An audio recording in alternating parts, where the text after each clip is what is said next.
Tamarindo, yaing Kapampangan. Sabi mo, Taramindo eh. Taramindo.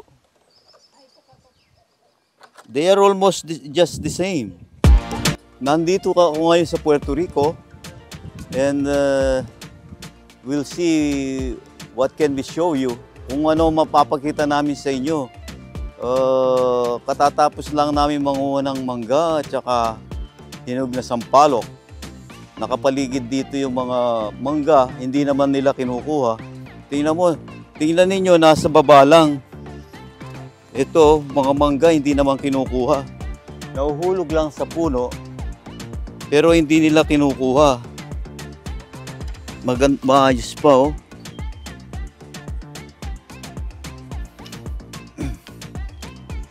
Nasira lang, nahuhulog kasi, nasisira, oh. Pag bumagsak sa lupa, sa damo, nasisira. So, hindi na napapakinabangan. Pero minsan, may mga wild horses dito, pumapasok pa, tapos kinakain yung mga manggang hinog na nahuhulog na ganito. O nga pala, nandito kami sa Puerto Rico ngayon. Kukuha namin eh. Pero yung mangga marami. Marami yung mangga, kaya lang, nasa paligid, hindi naman kinukuha yung bunga, hindi. Sayang lang, nahuhulog. Katulad dito, Jared, you try this, yeah, see? Ang mangga, sayang lang. Mangga, sayang lang, nahuhulog lang, pinapabayaan, hindi kinukuha, hindi kinakain. Ito yung mangga ng kapitbahay namin. Nahuhulog lang yung mangga, nasisira lang sa baba. Walang kumukuha. So, marami sa paligid ang mga mangga. Parang hindi nila kinakain yung mangga rito.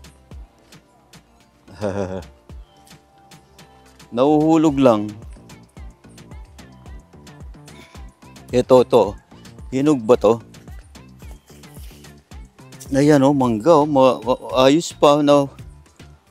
Nabibiyak lang pagka nahulog sa taas. Ayan. Okay. Any more mango that you can get? They are not yet ready. Ito? The one in the ground already? They're damaged.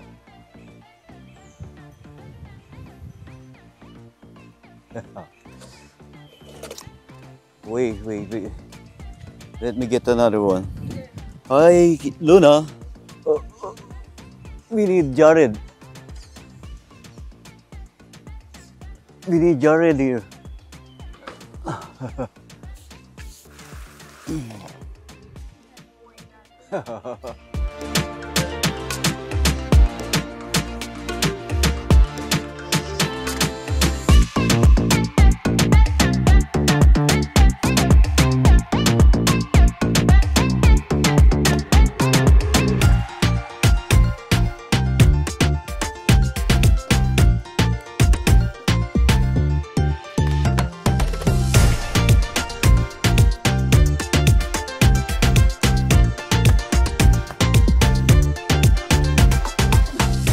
Yeah, we're gonna sell this tamarindo.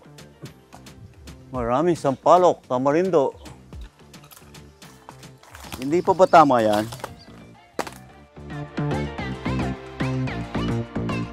Okay, bye for now. We'll have some more video later. Oh.